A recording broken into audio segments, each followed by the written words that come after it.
বহুদিন পরে কেওড়া বাগানের ভিতরে আসছিলাম না দর্শকের ভুল কথা, এটা হচ্ছে একটা নার্সারি।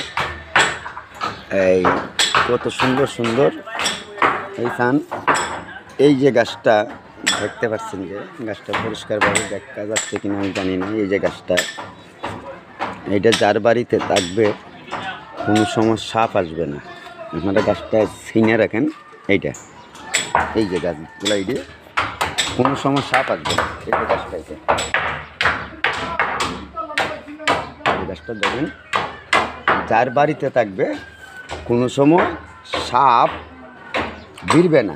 এইটার মধ্যে আরেকটা আছে, এই সান, এই যে এই যে গাছটাও যার বাড়িতে থাকবে সাপ কখনো আসবে না। আর এইটা তো আপনারা চিনেন, এই যে গাছটা তো চিনেন আপনারা।